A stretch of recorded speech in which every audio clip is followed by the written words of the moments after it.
intinya itu untuk mentransfer antara satu dengan yang lain. Untuk dalam komputer, bahasa pemrograman itu adalah bahasa kita tingkat tinggi kita untuk pengertian manusia terhadap komputer. Namanya bahasa programming. Gitu ya. Jadi kita tidak bisa menggunakan suara, tapi kita harus menggunakan code. Nah, kode-kode itu atau sintak-sintak itu, kode itulah dibuat dalam bentuk sintaks sesuai dengan ketentuan yang ada agar si komputer paham apa yang kita inginkan. Itu maksudnya ya. Jadi bahasa ini semua bahasa itu sama. Bahasa itu adalah penterjemah ya, antara si pengirim sama si penerima biar mengerti apa keinginannya. Nah, di sini bahasa itu berarti di sini adalah kumpulan kalimat. Kalimat adalah rangkaian kata. Kata adalah komponen terkecil dari terkecil kalimat yang tidak bisa dipisahkan. Ya, contohnya nih, ini yang bahasa Indonesia, ini yang bahasa Inggris, ini yang bahasa Pascal. Sama-sama untuk mentransfer mentransfer keinginan ya, maksud ya, arti ya. Nah, jadi kalau yang ini kita jelas bahasa Indonesia kita pakai, bahasa Inggris kita pakai. Yang ini adalah bahasa Pascal. Bahasa si beda lagi. Bahasa apalagi bahasa PHP, bahasa Java itu beda lagi. Tapi tujuannya sama gitu ya. Nah, seperti ini nih, si kucing kecil menendang bola besar. The little cat kicks a big ball. Jadi bahasa Inggris sama ini tujuannya sama, tapi kan hanya membedakan bahasanya, gitu ya. Sintaknya juga sama, gitu ya.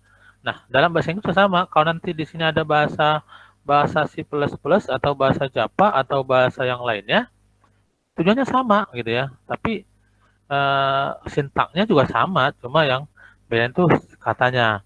Di sini pakai for start finish, kalau yang lain beda gitu ya, kurang lebih begitu ya.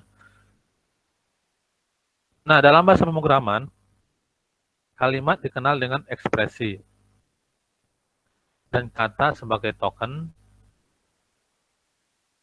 Kata terdiri atas beberapa karakter. Kelompok karakter yang membentuk sebuah token dinamakan dengan leksim. Untuk token tersebut, setiap token yang dihasilkan disimpan dalam tabel simbol. Derivasi adalah sebuah proses di mana suatu himpunan produksi akan diturunkan, dipilih-pilih dengan melakukan sederetan produksi sehingga membentuk untai terminal. Jadi dari kalimat itu nanti kita potong-potong, kita parse, kita turunkan sampai menjadi kata nanti. Kata juga nanti akan menjadi ada yang namanya terminal sama non terminal. Sampai itu nanti terakhirnya gitu ya. Nah, lanjut ya. Next slide-nya. Nah, ini pengertian dasarnya. Nah, pengertian dasarnya itu setiap alfabet ya dinamakan simbol, terminal, dan token. Nah, ini Anda bisa baca nanti, nggak harus saya jelaskan. Ya, simbol-simbol dalam terminal itu seperti ini. Huruf kecil alfabet ya, huruf operator itu apa gitu ya. Anda lagi udah banyak bahasa pemrograman, udah paham lah. Terus lanjut ini adalah grammarnya. Ini grammar ini adalah berarti tata bahasanya, strukturnya gitu ya. Ada di sini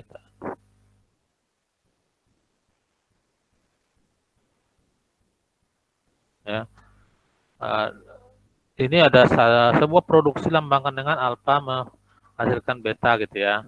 Atau memiliki beta. Artinya dalam sebuah derivasi dapat dilakukan penggantian simbol A dan simbol B. Kan bisa kayak gitu. Ataupun seperti ini, Anda sering menggunakan misalnya A sama dengan B plus 1. Jadi nilainya itu bisa menggunakan hasil dari sini ya dengan ini adalah sama gitu ya.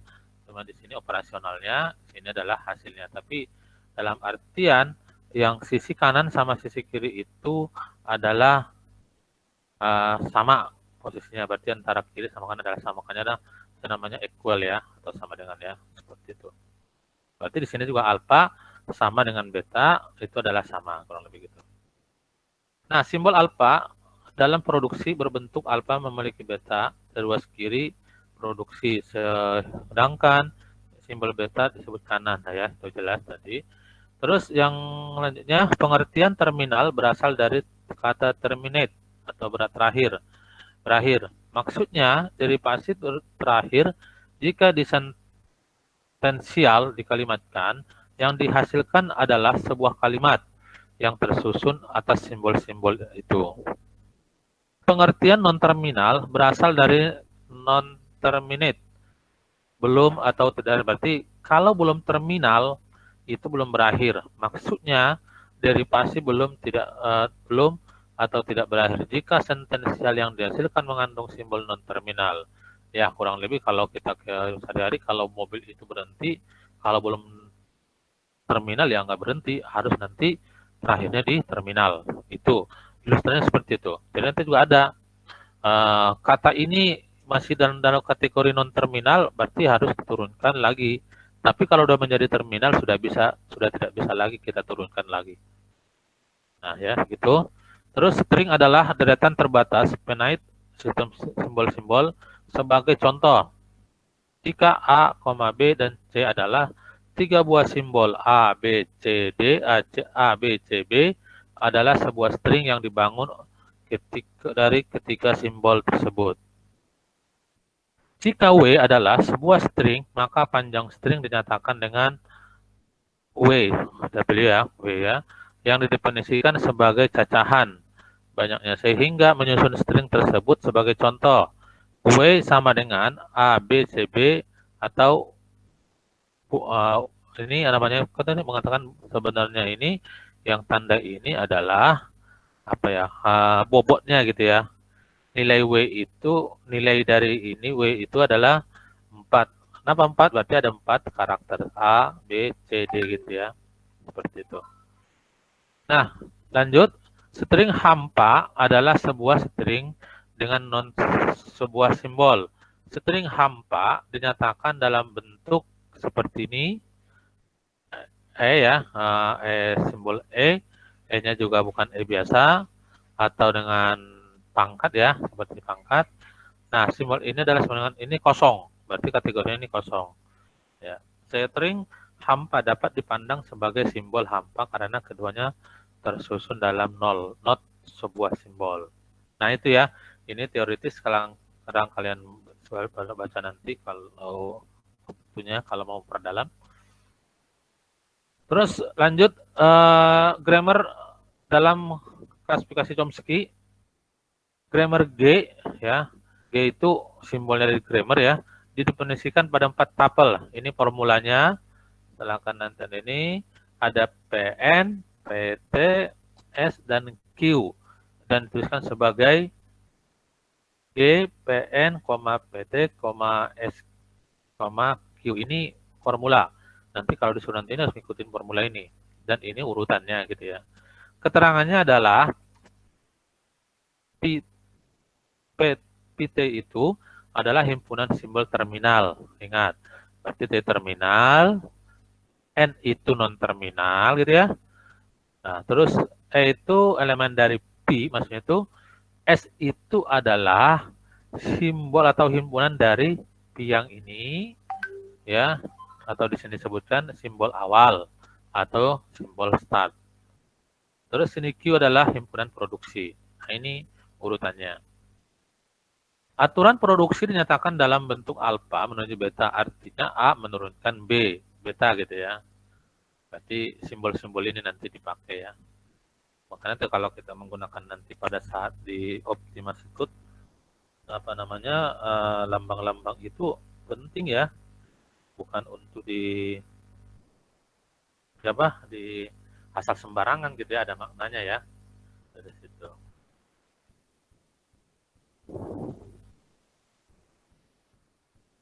Terus berdasarkan komposisi bentuk ruas kiri dan kanan, produksi A menurunkan beta, Dalam Noam Chomsky mengklasifikasikan 4 tipe. Yang kemarin masih ingat kan? 0, 1, 2, 3.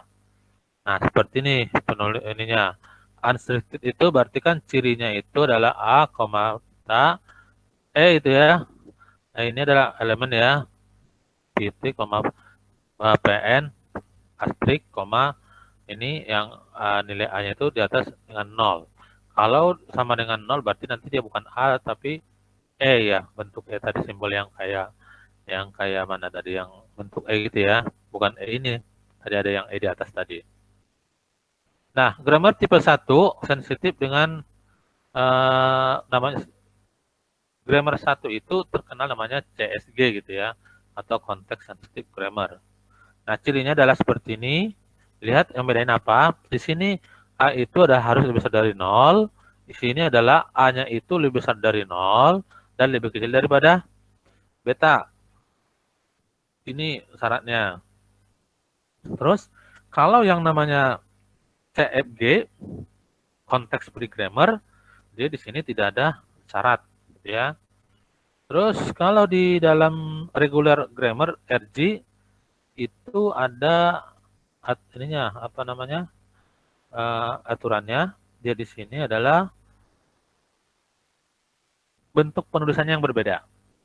Bisa di sini A gitu ya. A yang ini kan elemen dari P, B, elemen dari PT, PN, apa bukan PN atau PT gitu ya. Jadi ini bentuk-bentuknya saja. Terus lanjut lagi. Ini kemarin sudah saya ini. Terus ini kemarin juga BNF sudah saya bahas kemarin ya, yang lama menjadi BNF itu ya. Sudah tahu yang ini menjadi ini gitu ya. Ini adalah atau ini sudah oke, sudah kemarin sudah bahas. Nah, ini satu nih yang terakhir yang perlu sekalian saya sampaikan untuk slide ini. Nah, diagram sintaksisnya yang ini kan baru aturan produksinya yang kemarin kita bahas ini untuk BNF. Kalau yang tanyakan nanti sintaksisnya bagaimana, berarti membuat seperti ini. Ini masih sintaksis. Ya. Sintaks itu adalah apa namanya? Sintaks itu urutan ya, urutan ininya. Apa namanya, tingkatannya, sintaknya mana? Bentuk penulisannya gimana gitu ya. Nah, contohnya di sini sintaks itu nanti akan digunakan untuk memahami bagaimana nanti dalam bahasa itu urutannya seperti apa gitu ya, mana yang duluan dioperasikan, mana yang belakangan gitu ya, seperti itu. Nah, diagram sintaks merupakan alat bantu dalam pembentukan parse. Analisis sintaks notasi terdapat dalam diagram sintaks. Jadi, diagram sintaks itu merupakan alat membentuk parse. Parse itu adalah kita nanti potong-potong gitu ya, atau analisis sintaks, menganalisa sintaksis secara keseluruhan ini. Misalnya kita mau analisa ini. Kalau nanti parse itu adalah ada F, ada kali, ada astridnya kali ya, ada T, ada F, ada T, itu nanti kita parsing satu-satu gitu ya. Nah, terus notasi yang terdapat dalam diagram sintaks gitu ya, dibuat dalam bentuk diagram gitu ya. Terus apa syaratnya? Itu adalah 4 persegi panjang melambangkan simbol. Nah, seperti ini simbolnya ya. Ini ada maknanya. Terus atau non terminal. Terus bulatan melambangkan simbol terminal. Nah, nanti kalau bulatan menggunakan simbol terminal gitu ya. Nah, di sini contohnya adalah T memiliki atau menunjukkan adalah F kali T atau F bagi T atau F. Nah, lihat di sini, untuk menjabarkan aturan produksi ini ke dalam bentuk sintaksis membutuhkan seperti ini diagramnya. Makanya dia namanya diagram sintaksis gitu ya. Contohnya T ini adalah yang ini ya. T ini bisa terus T ini dengan F. Berarti sini sama-sama sini ada F, di sini ada F, di sini ada F. Berarti di sini F ya. Berarti T menurunkan F, berarti yang T menurunkan F yang ini udah selesai sampai begini diagramnya. Kalau hanya T adalah F gitu ya. Nah, terus di sini kan ada 3 makna ya, jangan salah. Nanti di sini itu 3 makna. Satu nanti bagaimana kita mendefinisikan T yang ini dengan F dikali T, dan yang kedua T menurunkan atau menghasilkan F dibagi T, yang ketiga adalah T menghasilkan adalah F ya. Itu dari 3 ini mau kita buat diagramnya. Nah, T ini ya, terminal ini akan menurunkan F, berarti yang ini dengan yang ini gitu ya. Satu. Terus yang kedua, T menurunkan F dikali T, berarti T ya, F sama sini masuk sini, ini kali masuk sini T. Nah, yang berarti yang ini yang keduanya ya. Dari pahami situ. Terus yang T lagi, yang T yang ini dengan untuk yang ini ya kan beda lagi kan. Sekarang T ini berarti yang ini F-nya ini ya, F-nya ini bagi, berarti sini dia nggak ke sini tapi ke sini. Karena ini adalah bagi dibagi T. Jadi diagram sintaksis ini mempermudah kita melihat berapa banyak operasionalnya.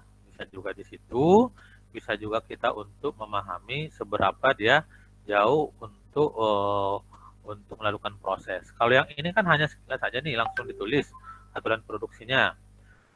Nah, biar lebih mudah dipahami, kita menggunakan diagram sintaksis. Nah, kurang lebih begitu. Ya, mohon dipahami nanti karena belajar daring ini harus keaktifan mahasiswanya. Jadi tidak bisa mengharapkan sama sekali dari dosennya gitu ya. Nah, itu sangat simpel ya. Saya sampaikan itu. Mohon dipelajari. Nah, lanjut ya. Saya langsung slide barunya. Ini hanya slide kemarin. Saya tutup dulu.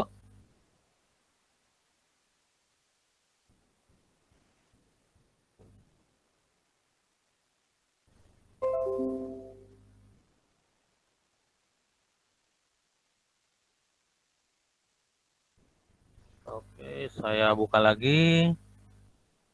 Nah, kita masih minggu-minggu ini masih berhubungan dengan otomata ya.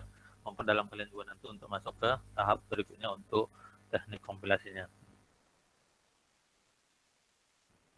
Nah, di sini ada namanya penyederhanaan tata bahasa.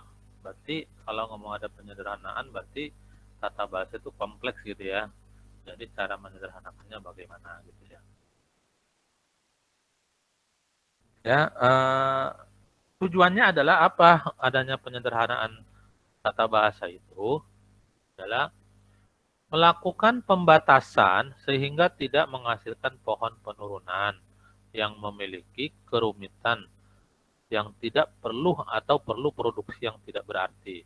Contoh satu, S gitu ya, memproduksi A, B, atau A gitu ya.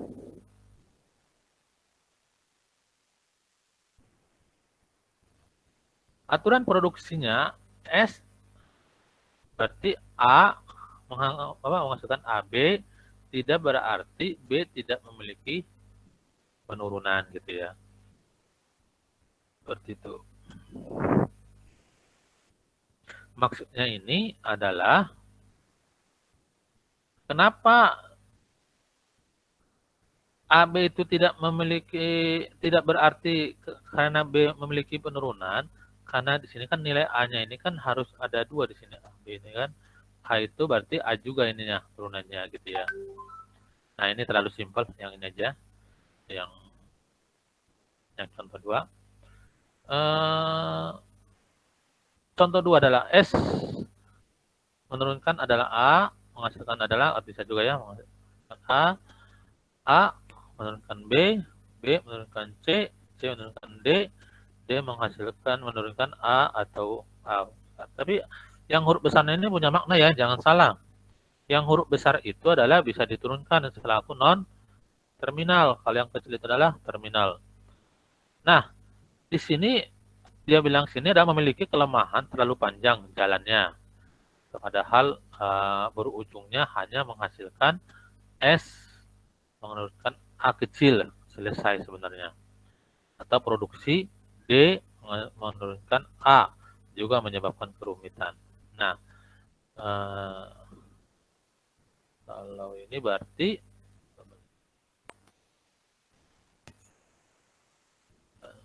ke saya ini dulu. Insert. Ini harus coret-coret ini kalau mau paham ya.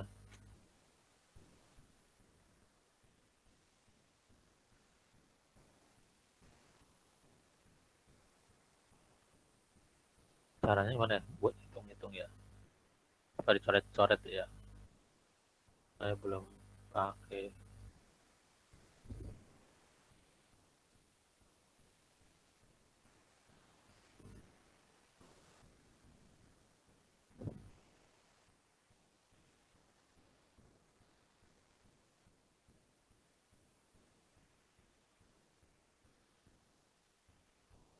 Nggak ada ya. Ya udah gini intinya. Nanti carilah di internet lah ya. Ini saya nggak tahu caranya nih gimana. Bisa kok kemarin belajar apa diinstal dulu lagi. Biar bisa saya coret-coret.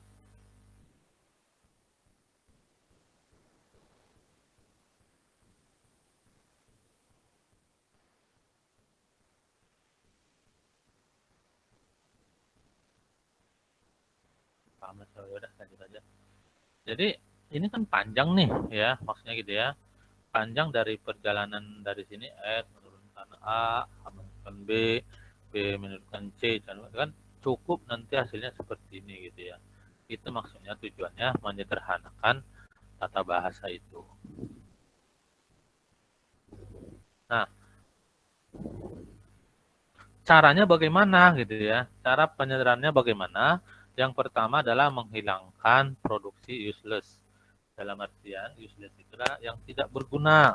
Yang berguna itu nanti diulang-ulang, maksudnya tuh diulang-ulang ngapain lagi, cukup satu yang mewakili gitu.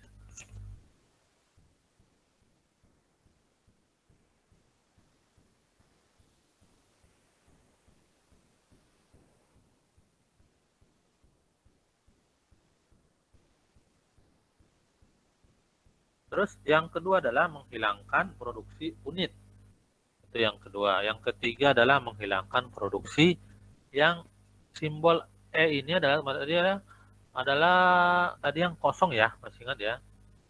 Namanya kosong itu sudah terhilangkan. Jadi ada tiga cara menyederhanakannya. Nah, menghilangkan produksi useless, ya. Useless itu adalah artian tidak berguna. Di sini produksi useless didefinisikan sebagai ya, produksi yang memuat simbol variabel yang tidak memiliki penurunan yang akan menghasilkan terminal-terminal seluruhnya. Produksi yang tidak akan pernah dicapai dengan penurunan apapun dari simbol awal. Sehingga produksi ini disebut redundant atau berlebih.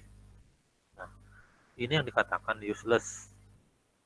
Kalau nanya Pak useless seperti apa? Berarti ini. Ketika aturan produksinya itu memuat simbol variabel yang tidak memiliki keturunan. Ya, kalau nggak ada turunannya nanti misalnya simbol itu nggak usah dipakai gitu ya. Berarti penurunan yang akan menghasilkan terminal-terminal seluruhnya ya. Nah, produksi tidak akan pernah dicapai dengan penurunan apapun dari simbol awal, sehingga produksi itu redundant.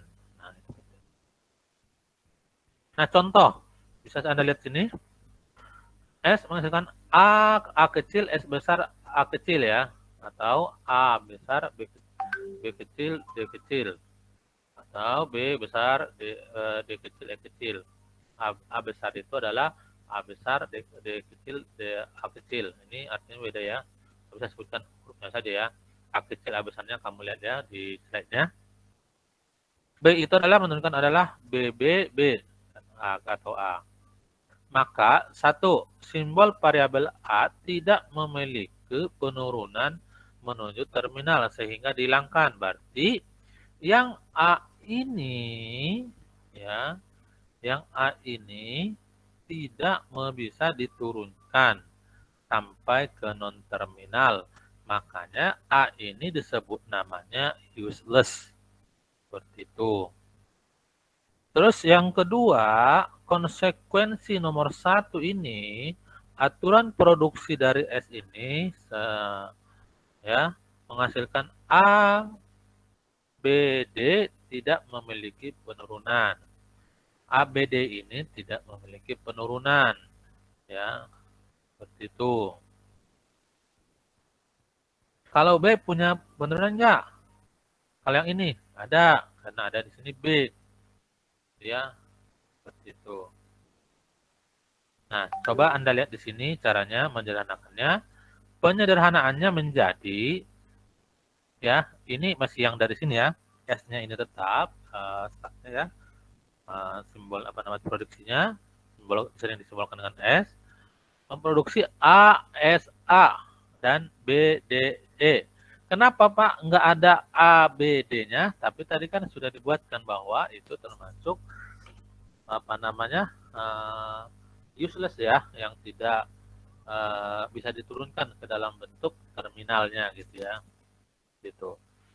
Nah, menjadi B-nya ini B besar, B, A gitu ya, seperti ini jadinya yang kita pakai.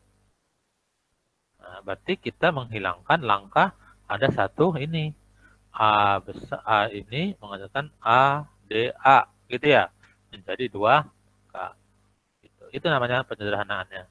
Penyederhanaan itu bisa dilakukan tapi mengikuti aturan-aturan yang ada gitu ya. Nah, lanjut lagi produksi unit itu seperti apa gitu ya. Tadi kan useless produksi unit ya, sama simpulannya yang kosong gitu ya. Produksi di mana ruas kiri dan kanan aturan produksi hanya berupa satu simbol variabel. Misalkan A menurunkan B, D, C menurunkan D. Ini namanya produksi unit. Keberadaannya membuat tata bahasa memiliki kerumitan yang tak perlu. Penyederhanaan dilakukan dengan melakukan penggantian aturan produksi unit. Nah, itu katanya yang itu kalau unit itu seperti ini, hanya satu simbol. Contoh, seperti ini, S menurunkan SB, S menurunkan C, D menurunkan D, DC menurunkan EF, D menurunkan adalah DD. Nah, dilakukan penggantian berurutan mulai dari aturan produksi yang paling dekat menuju penurunan terminal. Baca, ini dibaca ya, menjadi. Kalau yang ini kan menjadi ya. Maksudnya tuh simbol yang ini dibaca dengan menjadi gitu.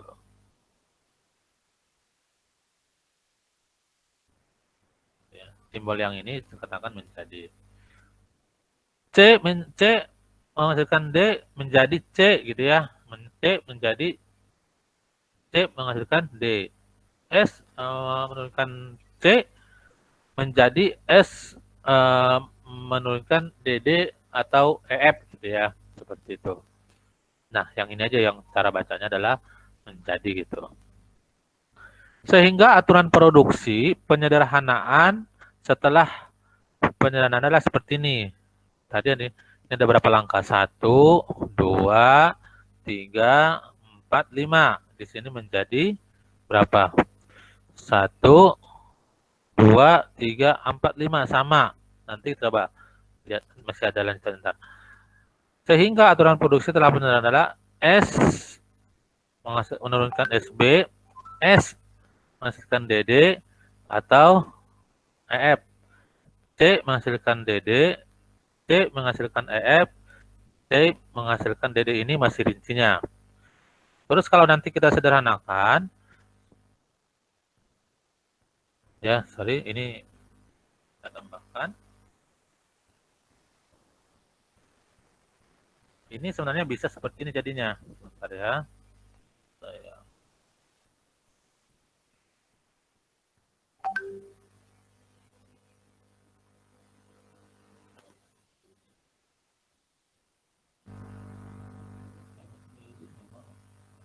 Jadi nanti gini bisa ya. Ini saya sebutkan saja. Perhatikan. S menghasilkan SB atau DD atau EF. Berarti ini hilang. Yang dua ini naik ke sini. Maksudnya gitu. Dan C menghasilkan DD yang ini naik ke sini atau EF dan atau DD. Itu yang dikatakan menyederhanakan, berarti cukup dua baris. S sama C aja, jadi dua baris gitu ya. Untuk mewakili ini. Kalau yang ini masih dirinci ya. Begitu untuk cara menyederhanakannya. Ini keterbatasan nih, nggak bisa saya coret-coret ya. Tapi bisa dipahami ya. Jadi S ini menurunkan SB atau ya, atau sama dengannya, atau DD atau EF. Jadi satu baris. Terus C menurunkan DD atau EF atau DD. Baris kedua. Yang ini nggak perlu bikin lagi gitu C ini. Atau S yang bawah yang kedua ini. Terus lanjut. Menghilangkan produksi elemen kosong gitu ya. Produksi kosong gitu ya. A menurunkan kosong, maksudnya kosong itu nggak ada gitu ya. Kosong gitu ya. Atau dianggap sebagai produksi kosong. Menghilangkan produksi, bilang E aja ya. Dilakukan dengan melakukan penggantian produksi yang memuat variabel yang bisa menuju produksi kosong gitu ya. Atau bisa disebut dengan nullable. Prinsip penggantiannya bisa dilihat kasus berikut. S menurunkan BC AD. A menurunkan kosong gitu ya. Dia nggak ada gitu ya. A itu nullable serta A itu menurunkan kosong. Satu-satunya produksi dari A, maka variabel A bisa ditiadakan. Berarti yang A ini nggak usah ada gitu ya. Yang besar ini. Hasil penyederhanaannya tata bahasa bebas konteks menjadi. Nah, berarti S menurunkan B, C, D. Pak, A besarnya kemana? Kan di sini kan kosong katanya gitu ya. Seperti itu. Nah, kalau begini kasusnya gimana gitu ya? Ini perhatikan. Tapi kasus, bila kasusnya gini, S menurunkan A, D, A menurunkan BD, atau kosong.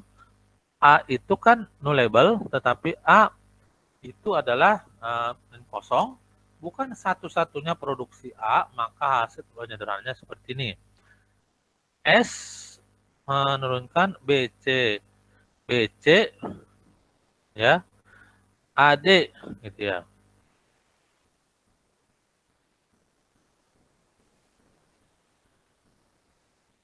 Terus A-nya itu adalah BD gitu ya. Di sini sebentar.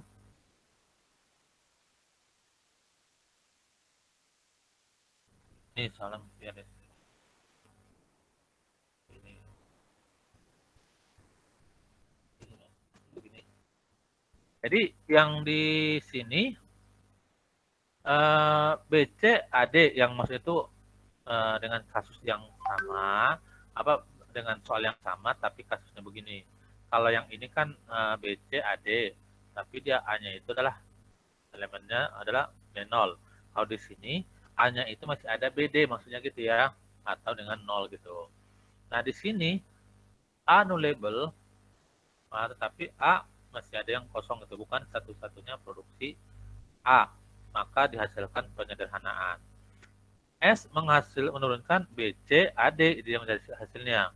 Terus AD A-nya menurunkan BD, berarti hanya menghilangkan yang ininya saja. kalau kasusnya seperti ini. Kan kurang lebih gini. Ini adalah soal, syaratnya adalah ini untuk menurunkan ini turunannya kurang lebih gitu. Ternyata ini turunannya kosong, berarti cukup seperti ini, gitu ya. Kalau yang ini soalnya yang di sini sama, tapi untuk penurunannya adalah yang ini, ya. Dia nambah ininya, tapi hasilnya itu cukup BD-nya saya yang dipakai, tapi yang ininya dibuang, gitu ya. Seperti itu, ya, untuk cara menyederhanakannya. Nah,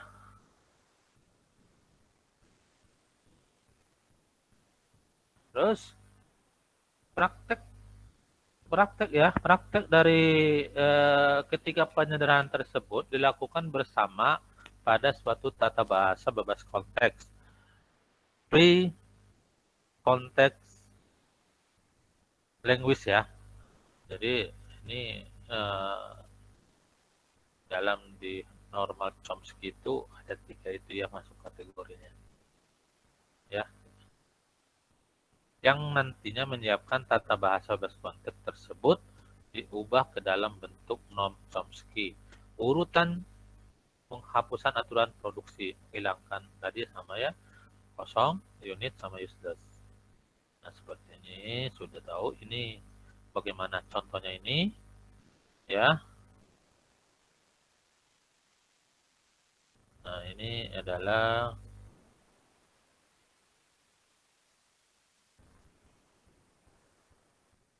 lihat, perhatikan. Berarti hasilnya seperti ini kan. S menurunkan A atau AA atau C atau BD gitu ya. A menurunkan BD, B menurunkan B atau AB D, C menurunkan DE. Berarti di sini S menjadi BD, ada AA, terus DE atau BD. A menurunkan BD, B menurunkan AB, D, C menurunkan DE. Ini kategorinya menghilangkan unit. Tadi yang menghilangkan unit itu kan masih ingat tadi ada di sini.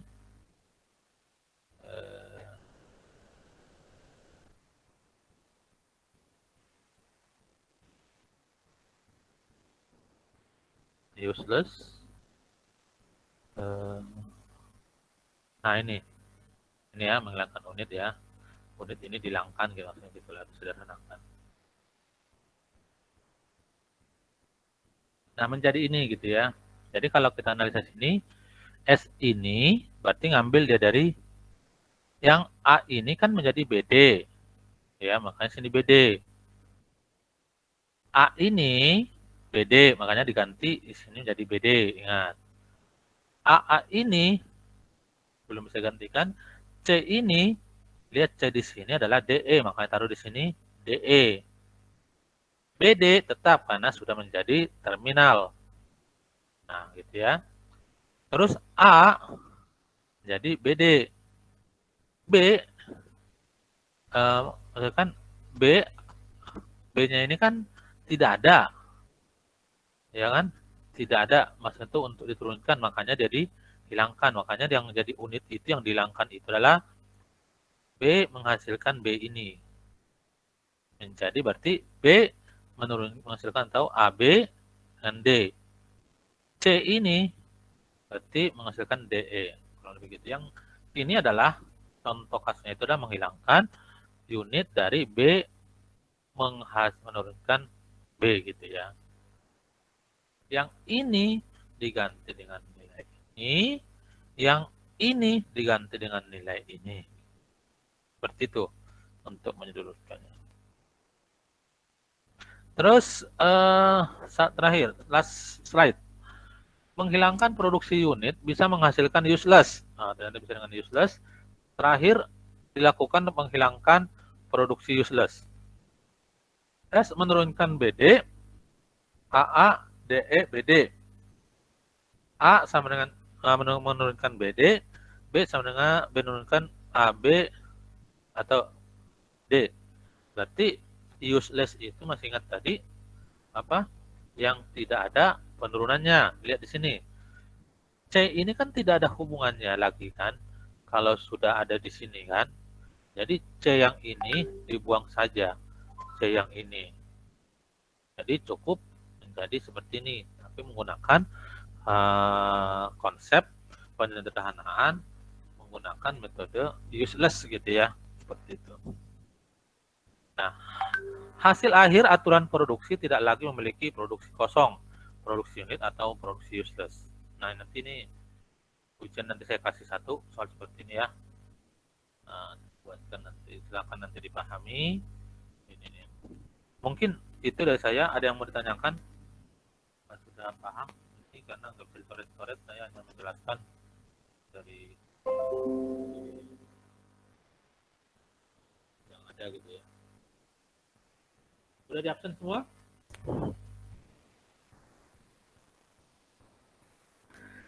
Halo? Tidur kali ini. Udah alhamdulillah.